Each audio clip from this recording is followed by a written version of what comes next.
आओ बढ़े। It's time to grow bigger and better.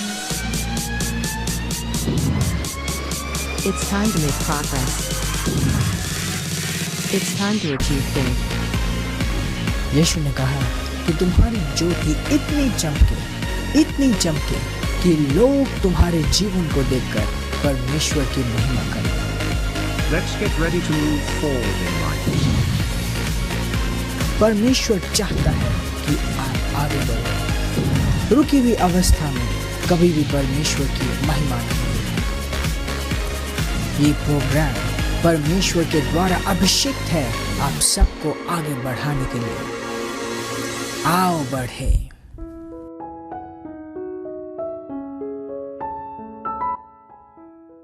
यीशु के सुंदर, भव्य और महान नाम में मैं पास्टर प्रेज आज फिर से आप सबका स्वागत करती हूँ इस सुंदर और अद्भुत समय में जिसे हम कहते हैं आओ बढ़े, जहाँ हम परमेश्वर के वचन, उसके ज्ञान और उसकी इच्छा में आगे बढ़ाए जाते हैं हमारे परमेश्वर के जन पास्टर ज़ायन के द्वारा। आइए, ये वक्त है हम एक साथ मिलकर परमेश्वर के वचन को सुनेंगे।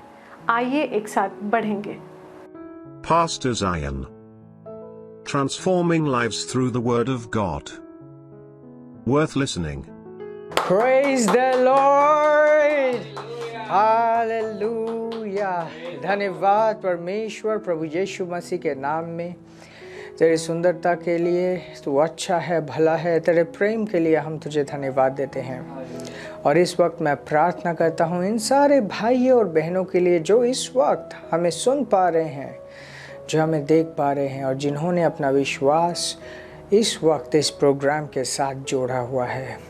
धन्यवाद देते हैं उनके जीवनों में तू जो कार्य कर रहा है। धन्यवाद पिता। और मैं प्रार्थना करता हूँ आज का दिन इन सब के जीवन में तेरा वचन एक अलग तरीके से अनुग्रह लेकर आने पाए। इनका जीवन पहले जैसे ना रहे। तेरा वचन बनाता है और बढ़ाता है। और आज तेरे वचन के द्वारा ये सब अपने जीवनों में अनुग्रह पाते हैं, समझ पाते हैं। इनका हृदय खुला है तेरे वचन को विश्वास, आनंद और दीनता के साथ ग्रहण करने के लिए। प्रभु यीशु मसीह के नाम में मैं ये प्रार्थना करता हूँ। Amen, amen, amen. Praise the Lord. मैं आप सबको इस बहुत ही अभिषेक, आशीषित और सुंदर कार्यक्रम आओ बढ़े में स्वागत करता हूँ। Praise God, praise God. आज एक बहुत ही स्पेशल सब्जेक्ट के ऊपर हम बात करेंगे। इसे मैं कहता हूँ the practical word of God. Practical, इसे हिंदी में कहेंगे वास्तविक परमेश्वर का वचन।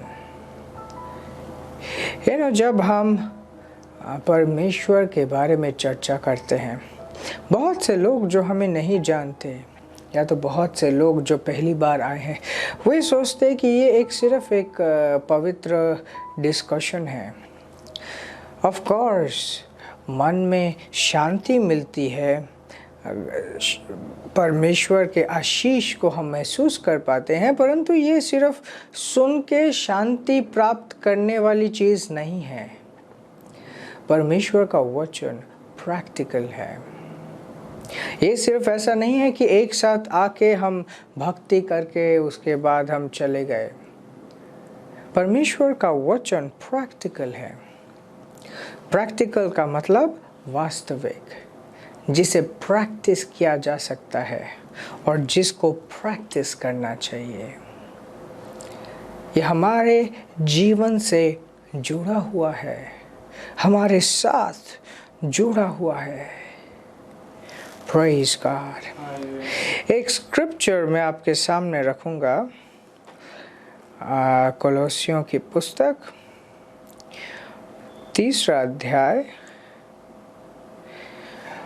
पहले वर्ष से देखेंगे। और ये कहता है कि if ye be risen with Christ, seek those things which are above, where Christ sitteth on the right hand of God. Praise God. ये कहती है कि अगर तुम मसीह के साथ दोबारा जी उठे हो, उन ऊंचे स्थानों की खोज करो, उन ऊंचे बातों की खोज करो, वहाँ जहाँ प्रभु यीशु मसीह बैठे हुए हैं। Praise God। सेकेंड वर्स इससे जुड़ा हुआ है और ये कहता है Set your affection on things above, not on things on the earth। Praise God। तुम्हारा जो लालसा है, तुम्हारे जो सोच विचार है, वो ऊंची चीज़ों की ओर हो, सिर्फ शारीरिक ना हो। जब आपने प्रभु यीशु मसीह को ग्रहण किया, मसीह में आपका एक नया जन्म हुआ। आपकी आत्मा पवित्र आत्मा के द्वारा एक परमेश्वर के पुत्र के रूप में नई जन्मी। आज जो मसीह में है वो परमेश्वर से जन्मा है, परमेश्वर का पुत्र है वो। हालांकि वो उसी मानव शरीर में है, परंतु अंदर से उसकी आत्मा में एक बदलाव आ गया है।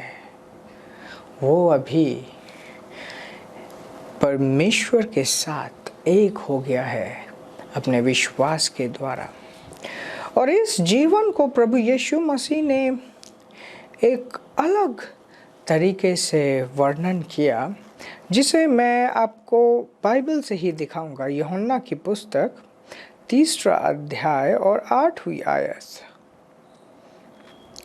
और ये कहता है, The wind bloweth where it listeth, and thou hearest the sound thereof, but canst not tell whence it cometh and whither it goeth।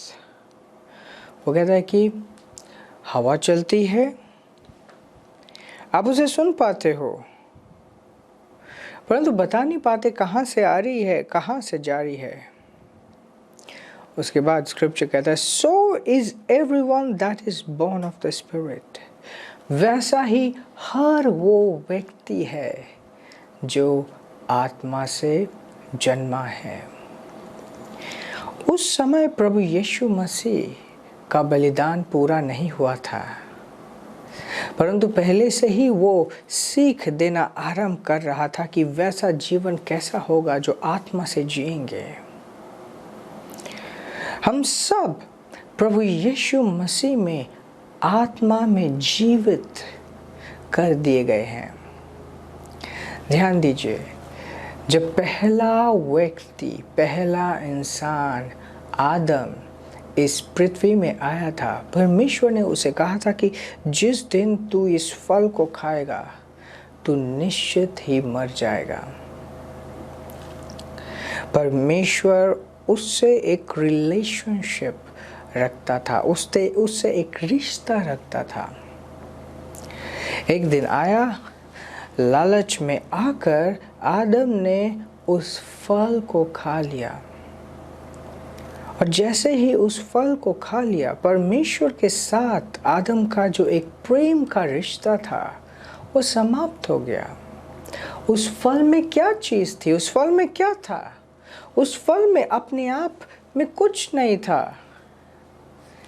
जब आप किसी से प्रेम करते हो, आप अपनी इच्छा से उससे प्रेम करते हो। परमेश्वर ने यही इच्छा आदम से मांगी थी कि यदि तू प्रेम करता है, तू मेरी बात मानेगा, तो चूज़ करेगा। परमेश्वर ने आदम को एक रोबोट की तरह नहीं बनाया कि ये तो वही करेगा जिसको इंस्ट्रक्शन दिया गया है।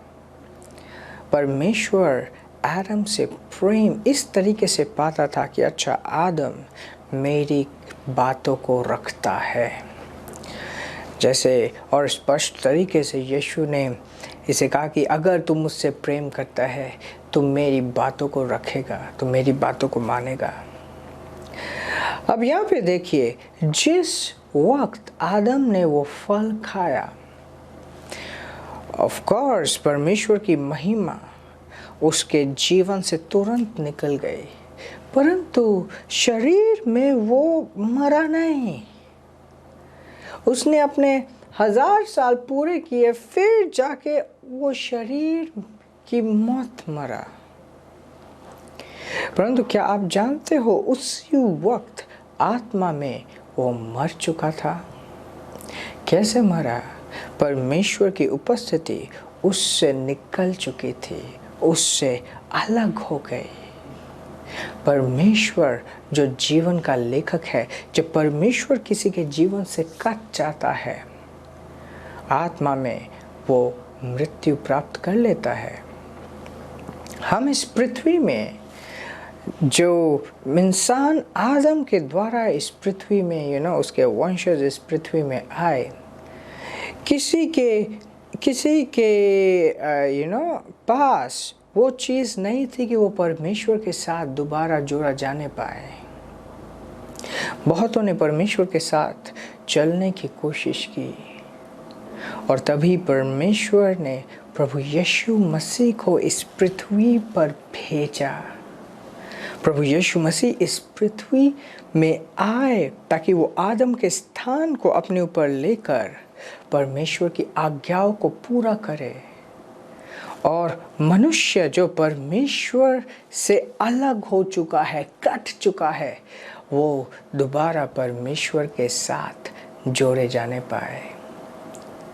Praise God. तो जब हम प्रभु यीशु मसीह को विश्वास करते हैं, और जिस वक्त आपने यीशु मसीह को विश्वास किया, वो इंसान की आत्मा जो मरी हुई थी, उसने परमेश्वर की उपस्थिति को प्राप्त कर ली और वो एक आत्मिक जीव बन गया, सिर्फ शारीरिक जीव तक सीमित ना रहा। तो आज हम जो विश्वासी हैं, हम आत्मा के स्तर से जीते हैं, हम आत्मिक जीव हैं, और प्रभु यीशु मसीह ने ये जीवन हमारे लिए संभव किया कि हम सिर्फ इस पृथ्वी में शारीरिक ना रहे, परंतु आत्मिक जीवन में जीने पाए। Praise God, praise God. इस जीवन की शुरुआत आपके लाइफ में एक शिशु अवस्था से होती है, जब आप मसीह में आते हो। परंतु जब आप उसके साथ चलते हो, उसके वचन को समझते हो, उसके वचन में उन्नति करते हो, आप शिशु अवस्था से बाहर निकलते हो, आप अपने आत्मिक जीवन को प्रैक्टिस करना स्टार्ट कर देते हो। Praise God. ये एक रहस्य होता है शारीरिक लोगों के लिए कि किस तरीके से हम अपना जीवन जीते हैं।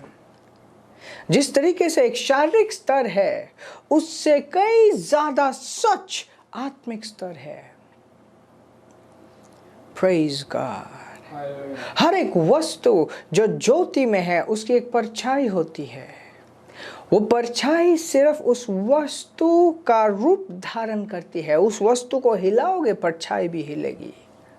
उसी रीति से ये शारीरिक स्तर है। शारीरिक स्तर आत्मिक स्तर की परछाई है। शारीरिक स्तर सब कुछ नहीं है। और इसीलिए प्रभु यीशु मसीह यहाँ पर कहते हैं कि हवा चलता है, हम उसे सुन पाते हैं, परंतु कह नहीं पाते कि कहाँ से आ रही है और कहाँ को जा रही है। वैसा ही जीवन उनका होगा जो आत्मा से जन्मे हैं। Praise God. इसी किताब में हम आगे बढ़ के देखेंगे, यूहन्ना की पुस्तक 7वां अध्याय और 38 वर्ष में देखेंगे क्या कहता है प्रभु यीशु मसीह, क्या कहते हैं। ये कहता है, He that believeth on me, as the scripture had said, out of his belly shall flow rivers of living water.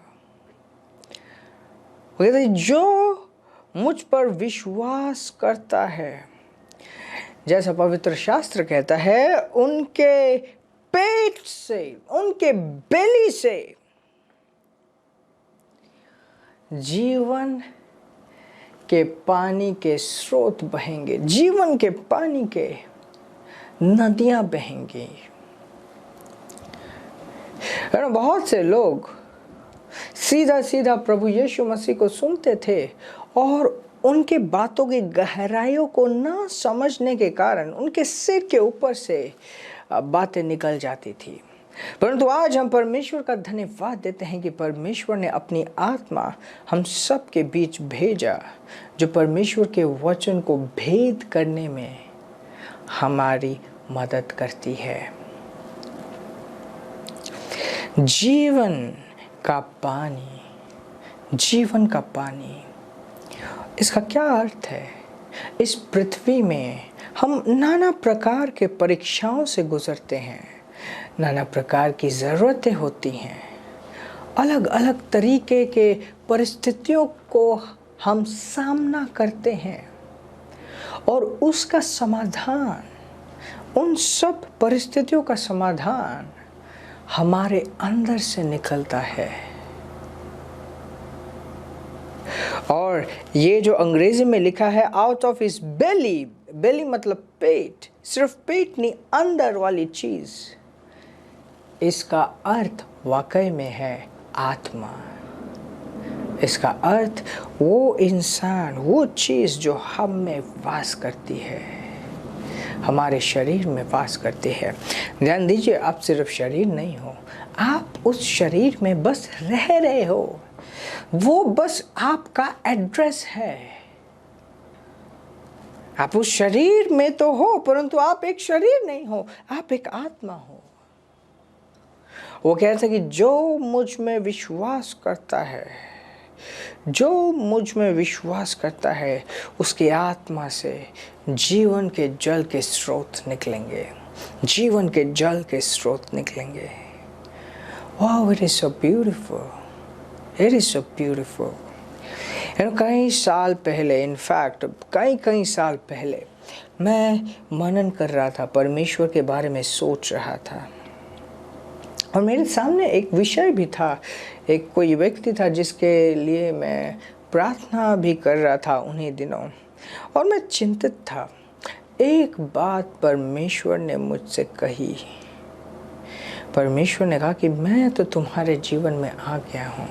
मैंने आत्मा से सुना कि वो कह रहा है कि मैं तो तुम्हारे जीवन में आ गया हूँ, तुम्हारे पास सब कुछ है, ज़रूरत से ज़्यादा है, और तुम्हें कोई चीज़ की ज़रूरत नहीं है।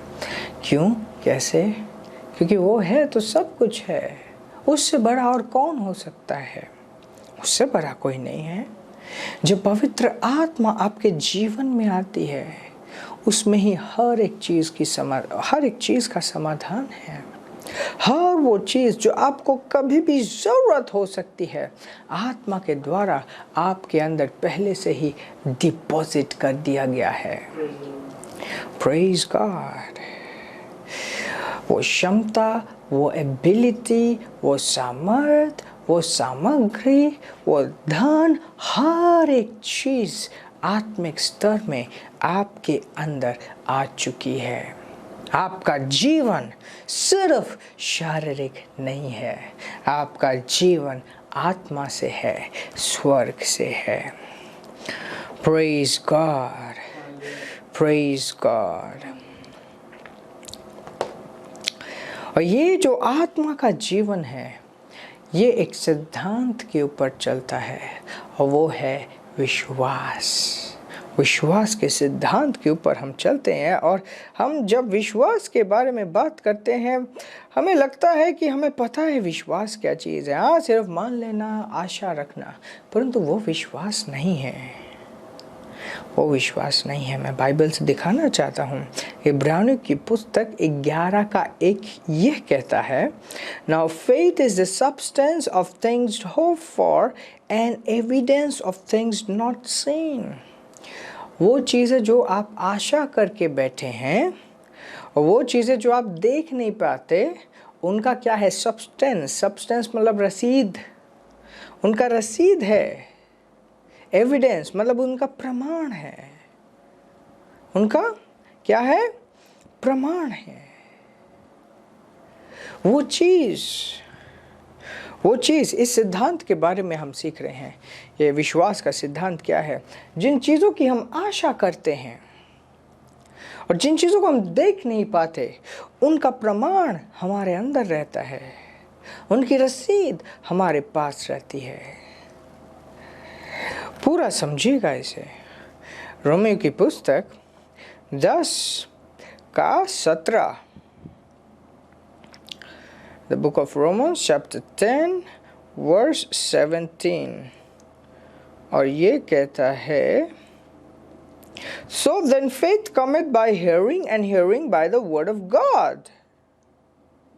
So then faith cometh by hearing, and hearing by the word of God. So then faith cometh by hearing.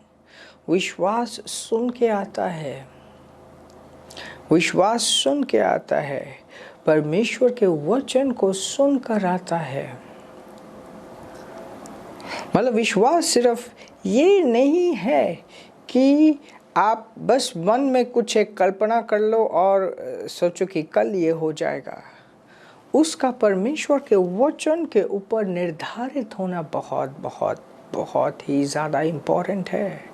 अगर वो परमेश्वर के वचन के ऊपर निर्धारित नहीं होगा तो वो विश्वास नहीं है। परंतु ये एक जीवन है, इसकी शुरुआत कहीं से होती है, और इसकी शुरुआत यहाँ से होती है जब एक व्यक्ति विश्वास करता है कि परमेश्वर मुझसे प्रेम करता है, उसने प्रभु यीशु मसीह को मेरे लिए भेजा। और यहाँ से वो आरंभ करता है कि हाँ, परमेश्वर तो बहुत प्रेमी है। उसने वचन को सुना, उसने वचन को विश्वास किया, और जब उसने वचन को यकीन किया, पवित्र आत्मा उसके जीवन में आ गई, और ये समय शुरू होता है उसके जीवन में और वचन को सुनने का, और वचन को सुनने का, और वचन को अपने जीवन में यस बोलने का। उदाहरण के रूप में मैं आपके सामने एक स्क्रिप्चर रखूंगा, and that would be Ephesians chapter 1 verse 3. कहते, Blessed be the God and Father of our Lord Jesus Christ, who hath blessed us with all spiritual blessing in heavenly places in Christ. कहते कि मसीह में हमारे आशीषित पिता, प्रभु यीशु मसीह के पिता ने हमें हर एक आशीष से आशीषित किया है जो स्वर्ग के स्थानों में है। ये वचन मुझे दिखा रहा है कि मेरे जीवन में आशीष है, और जब मैं इस वचन को मनन करता हूँ, ध्यान रखता हूँ, वचन को सुनता हूँ, मैं अब उस वचन को सच मानना आरंभ करता हूँ। दिस इज प्रैक्टिसिंग, ये है वास्तविक जीवन में इसे आजमाना। Praise God. परिस्थितियाँ और पड़ोसी बहुत सारी चीज़ें आपको कह सकते हैं, पर उनके बीच में आप खुद से कहते हो कि मैं तो आशीषित हूँ, क्योंकि वचन मुझे कहता है कि मैं आशीषित हूँ, और क्योंकि वचन मुझे कहता है मैं आशीषित हूँ, मैं बोलता रहूँगा और चिंता नहीं करूँगा। मैं ये ज़रूर बोलूँगा कि मैं आशीषित हूँ। Praise God. और जब आप इसे मनन करते हो और बोलते हो कि मैं आशीषित हूँ, अपने परिस्थितियों के बीच में आप ये कहते हो कि धन्यवाद परमेश्वर, मैं आशीषित हूँ, और ये जो परीक्षाएं हैं मेरे लिए ज़्यादा डिफ़िकल्ट नहीं है। तेरी आशीष जो मेरे ऊपर है वो इसमें कार्य कर रही है, और मुझे पता है मैं इस परिस्थिति से विजयी रूप से बाहर निकलूँगा। Praise God. That is how you practice the word of God. यही तरीका है जब आप अपने वास्तविक जीवन में परमेश्वर के वचन का इस्तेमाल करते हो। ये बोलना आसान है कि धन्यवाद पास्टर जी, बहुत अच्छा लगा ये सुन के, परंतु जो सबसे इम्पोर्टेंट है वो कि ये सुनने के बाद आप क्या करने वाले हो। अपने जीवन को समय दो। आपका जीवन मामूली नहीं है और सिर्फ शारीरिक नहीं है।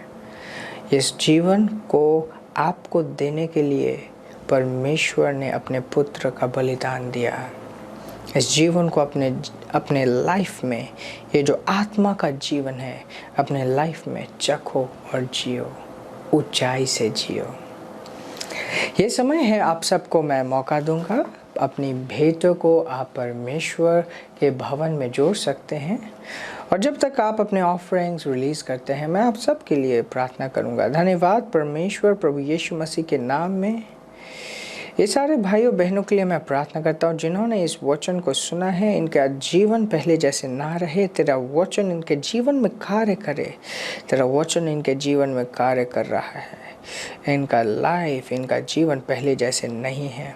ये सिर्फ सुनने वाले ना बनते हैं, इसको अपने जीवन में पूरा करने वाले बनते हैं।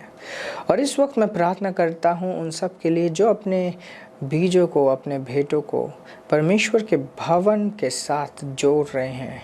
मैं प्रार्थना करता हूँ तेरी आत्मा और हक के साथ इनके जीवन में कार्य करने पाए। इनका जीवन पहले जैसे ना रहे, तेरे आत्मा के द्वारा ये अपने जीवन के प्रति और स्पष्ट होए, आत्मिक बुद्धिमत्ता में उन्नति करें और इनके हाथों के द्वारा तेरा राज्य आगे बढ़ता रहे। धन्यवाद परमेश्वर इस सौभाग्य के लिए कि हम तेरे कार्यों में अपने धनों को जोड़ सकते हैं। धन्यवाद देते हैं तुझे। धन्यवाद पिता, प्रभु यीशु मसीह के नाम में। Amen, amen, amen. Praise God, praise God, praise God. आशीषित रहें, आगे बढ़ते रहें। अगर आपने अपना जीवन अभी तक यीशु को नहीं दिया और आप इस वक्त परमेश्वर को अपने जीवन में बुलाना चाहते हैं, यही आपका समय है। परमेश्वर आपसे बहुत प्रेम करता है और उसने आपके लिए अपने इकलौते पुत्र यीशु को इस पृथ्वी में भेजा। यीशु ने आपका पाप, दुख, दर्द सब कुछ अपने ऊपर लिया और क्रूस पर जाकर एक पापी का मृत्यु मरा।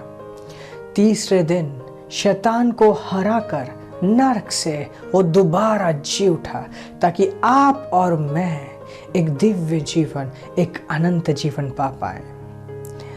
ध्यान दीजिए, परमेश्वर आपसे बहुत प्रेम करता है और उसके पास आप सबके लिए एक बहुत बड़ा, अद्भुत, सुंदर प्लान है आपके जीवन के लिए।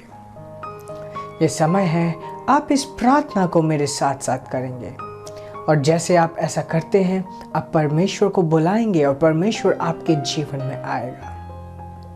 आइए सिंपल विश्वास के साथ, सरल विश्वास के साथ मेरे पीछे पीछे इस प्रार्थना को कीजिए। बोलिए, धन्यवाद परमेश्वर, यीशु के नाम में मैं तेरे प्रेम को इस वक्त अपने जीवन में ग्रहण करता हूँ।